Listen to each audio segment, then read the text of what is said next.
Annie Moore walks into the medical supply room at 6 in the morning. She's the head nurse of Jonestown. 24 years old. Trained. Competent. Trusted. She unlocks the cabinet where they keep the controlled substances. Reaches past the morphine and the Valium. Her hand stops on a large container in the back. The label says potassium cyanide. 50 kilograms. Enough to kill 5,000 people. She lifts it carefully. Carries it to the preparation area. Sets it on the metal table. Then she starts crying. Not sobbing. Just silent tears running down her face while her hands measure and mix and prepare. 11 hours from now, these same hands will hold syringes filled with poison. Will inject it into people's mouths. Will watch them convulse and die. And then she'll drink it herself. But right now, at 6 in the morning, she's just crying while she works. One witness saw her. A kitchen worker who came early. Who watched through the doorway and never forgot. Who survived to tell what he saw. A nurse preparing death while mourning life. If you want to understand how healers become executioners, subscribe now. Because this story reveals the 11 hours that turned a medical professional into a mass murderer. Jonestown, Guyana. November 18, 1978. 6 o'clock in the morning. The compound is waking up. 900 people starting their day. Breakfast in the pavilion. Work assignments being distributed. Children heading to school. The routine of community life. Everything normal. Everything mundane. Everything about to end. Annie Moore has been awake since 5. Couldn't sleep. Kept thinking about yesterday's meeting. The one where Jim Jones said today is the day. The one where he looked at Annie and said your job is the most important. You'll prepare the mixture. You'll help administer it. You'll make sure it's done right. Quick. Painless. He called it mercy. Annie is Jones's most trusted medical staff. Joined People's Temple in 1972 at 18. Fresh from nursing school. Idealistic. Jones made her head nurse. Taught her that medicine serves the collective. That sometimes death is more compassionate than life. She believed him. For 6 years she believed him. The medical supply room is small. Concrete walls. Metal shelves. Antiseptic smell. Annie knows where everything is kept. In the back of the locked cabinet, hidden behind legitimate medications, the cyanide. 50 kilograms. Delivered 6 months ago. Officially for agricultural use. But everyone on the medical staff knew. Knew what it was really for. The final protocol. The ending Jones had been planning since the beginning. Annie opens the container. White powder. Crystalline. Deadly. She knows the chemistry. Cyanide blocks cellular respiration. The body suffocates from the inside. Death in minutes. Sometimes seconds. Children faster. Elderly faster. Everyone dies. That's the one certainty. She measures carefully. Precision matters. Jones gave her specific instructions. Enough for quick death. Enough for 900 people. Annie fills large metal vats. Mixes cyanide with grape flavor aid. The purple powder masks the white crystals. She adds Valium to calm people. Phenergan to prevent vomiting. Chloral hydrate for sedation. A cocktail designed for efficient mass death. Her hands are steady. Years of training taking over. But her face is wet. Tears she doesn't wipe away. Just keeps working while crying. The kitchen worker who sees her doesn't say anything. Just watches, then backs away quietly. Understanding something terrible is happening. By 7:30, the preparation is complete. 2 large vats of poison liquid. Enough to fill 2,000 cups. More than needed. Redundancy. Insurance. Annie seals the vats. Labels them. Not with warnings. With instructions. Serving sizes. Distribution protocol. She's turning mass murder into a medical procedure. Complete with documentation. That's what Jones taught her. That revolution requires order. That even death needs administration. That history will judge them by how professionally they execute the end. Annie leaves the medical building. Walks across the compound toward her dormitory. The morning is beautiful. Jungle birds calling. Sun breaking through the canopy. Warm humid air that makes everything green grow. Children playing between the buildings. Adults working in the gardens. Jonestown at its most peaceful. Its most innocent. Its last morning. She passes people she knows. People she's treated. Set their broken bones. Delivered their babies. Diagnosed their illnesses. Prescribed their medications. Saved their lives. And in 11 hours she'll help kill them. Will personally inject poison into their mouths. Will watch them die one by one. Will count the bodies to make sure nobody survived. That's her job today. That's what she prepared for. That's what she spent 6 years training to do. Annie reaches her room. Sits on her bunk. Looks at her hands. They're shaking now. The steadiness that carried her through preparation is gone. Replaced by tremors she can't control. She thinks about running. Taking one of the boats at the port. Disappearing into the jungle. Warning people. Calling for help. Stopping this. But where would she go? She has no money. No contacts outside. No life beyond Jonestown. She gave everything to the temple. Her youth. Her career. Her identity. Leaving means admitting it was all for nothing. That she wasted 6 years. That she helped build a prison and called it paradise. That she's complicit in crimes she can't even name yet. And there's something else. Something darker. A part of her believes Jones. Believes the government is coming. Believes they'll be tortured and killed. Believes revolutionary suicide is the only option. 6 years of indoctrination doesn't disappear in one morning of doubt. The tears aren't rebellion. They're grief. Grief for what has to happen. For what she has to do. For the role she has to play. She's mourning while still believing. Crying while still obeying. Breaking while still complying. At noon, Annie is called to a meeting. Jones and the inner circle. Dr. Schacht is there. The security chiefs. The lawyers. The people who make decisions.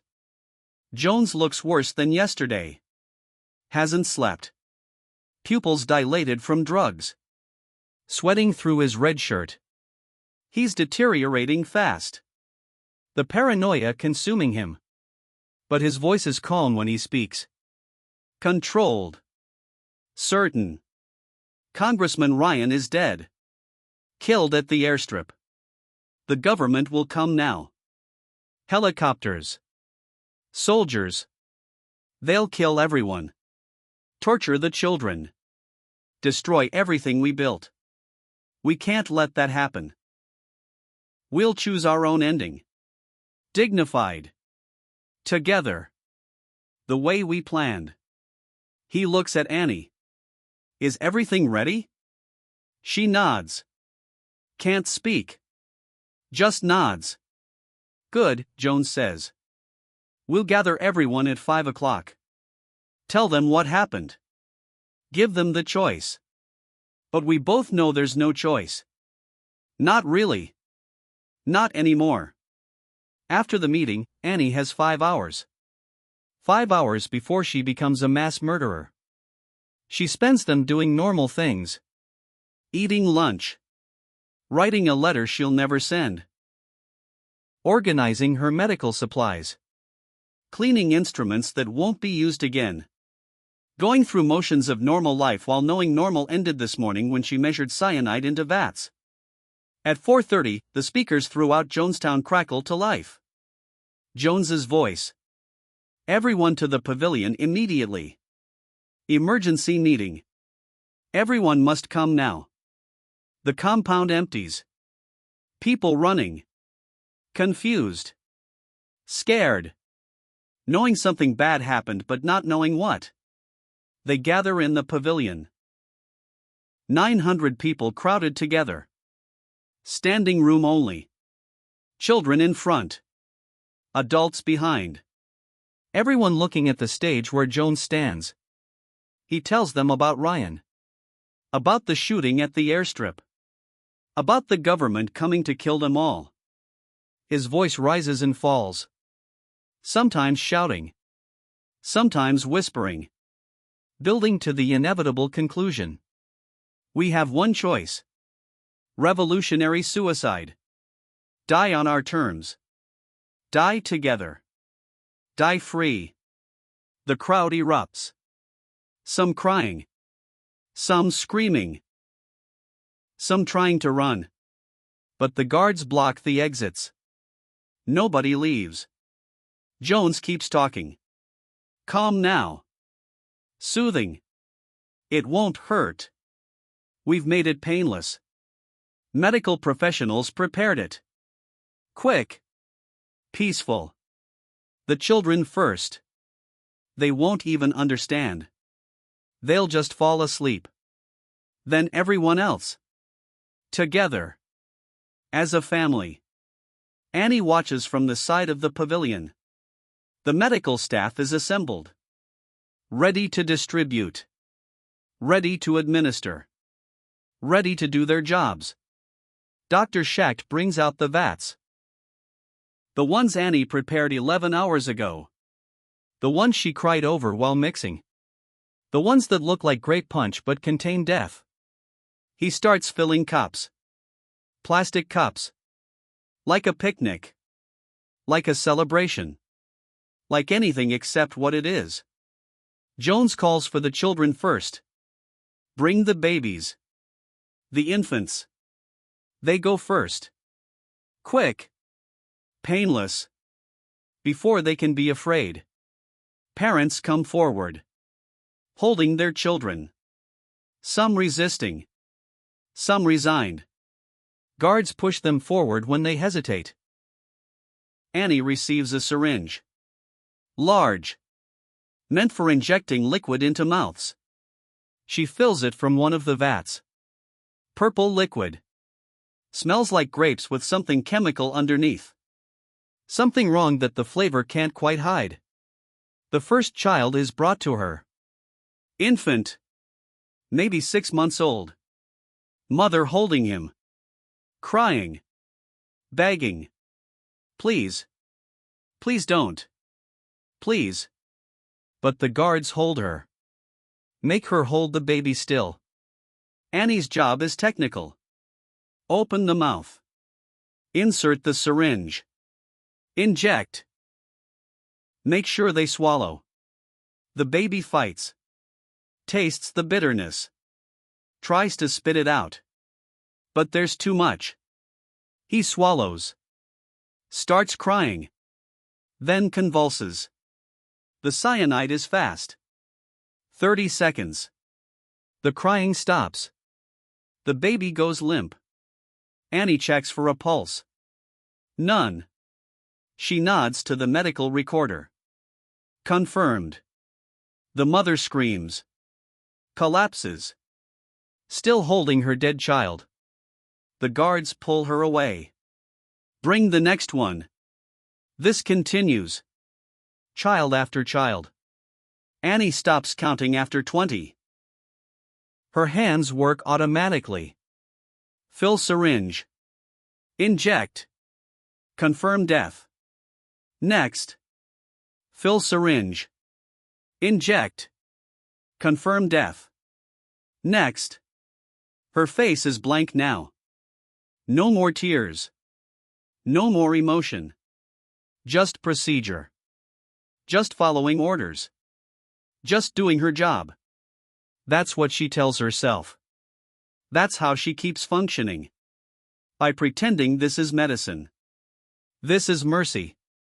This is helping. But her hands shake between injections.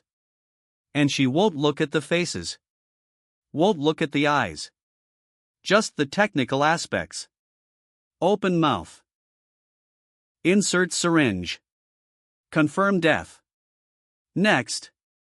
After the children, the adults start lining up. Jones tells them to. Orders them to. Some drink willingly. Believing it's noble. Believing it's revolutionary. Believing death is better than capture. Others resist. Scream. Fight. But the guards force them. Hold them down. Make them drink. Pour it down their throats. The pavilion floor fills with bodies. Purple stains around mouths. Eyes open and glassy. The smell of bitter almonds mixing with grape flavor. The sound of people dying. Gasping. Convulsing. Crying out. Then silence. Then more bodies. The pile growing. Annie administers poison for 3 hours. Loses count of how many. 50 maybe. 100. More. Her syringe keeps emptying. She keeps refilling. From the vats she prepared this morning. When she was still crying. When she still felt human. Now she's mechanical. Robotic. Functioning on autopilot while her mind detaches. Floats somewhere above. Watches herself commit atrocities. Watches herself become something she swore never to be. A killer wearing a nurse's uniform. A healer turned executioner. Around 8 o'clock, most people are dead. The pavilion is covered with bodies. Lying on top of each other. Families clustered together. Children in parents' arms. Elderly holding hands. 900 people who woke up this morning and won't see tomorrow. 900 murders disguised as revolutionary suicide. 900 deaths Annie helped cause. With her medical knowledge. With her nursing skills. With her careful preparation this morning. Someone brings Annie a cup. Her turn. She's been drinking water all evening. Staying hydrated. Professional habit. But this cup is different. This cup is purple. This cup is from the vats she prepared. This cup is death. She looks at it. Looks at the person offering it. Dr. Schacht. He's already drunk his. Already dying. His pupils are blown. His breathing shallow. He's minutes from death.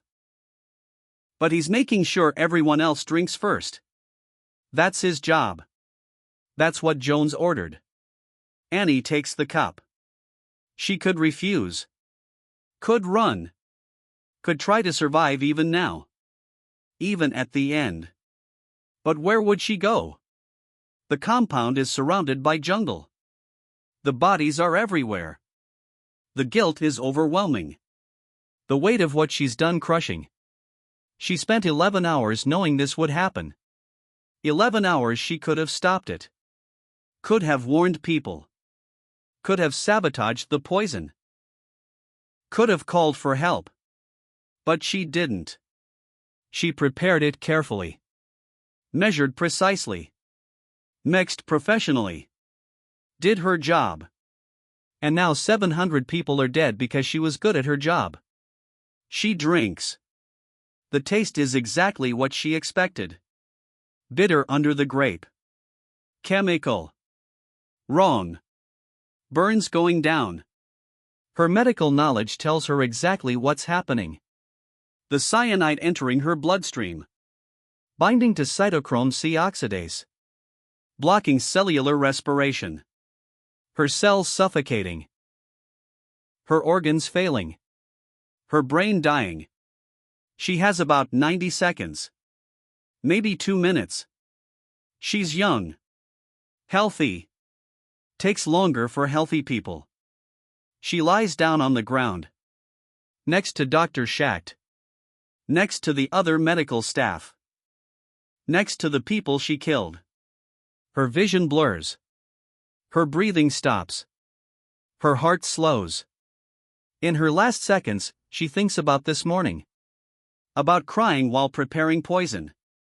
About the 11 hours between mixing death and drinking it. About why she didn't stop it. Why she didn't run. Why she went through with something she knew was evil. The answer dies with her. But the evidence suggests she was trapped. Trapped by 6 years of investment. Trapped by indoctrination. Trapped by complicity.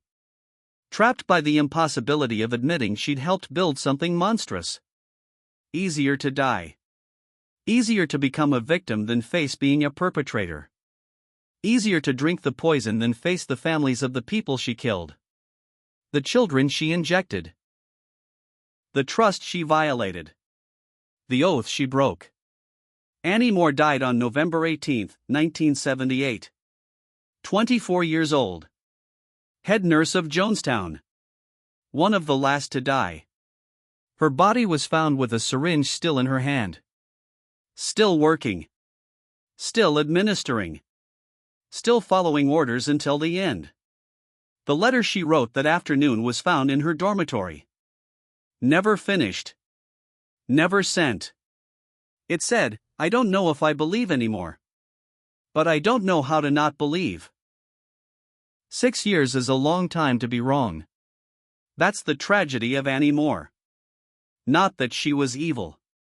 That she was human. A skilled professional who used her skills for evil.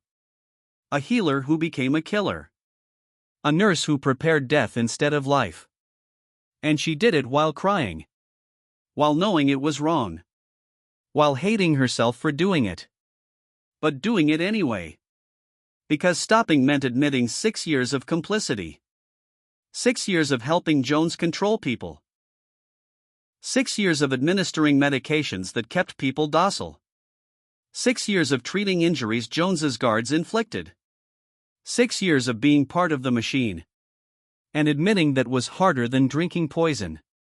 The kitchen worker who saw her crying that morning survived. Hid in the jungle during the mass death. Came back the next day when the soldiers arrived. Told them what he saw. A nurse preparing poison while tears ran down her face. Nobody understood at the time. Thought maybe she was forced. Thought maybe she was threatened. Thought maybe she had no choice.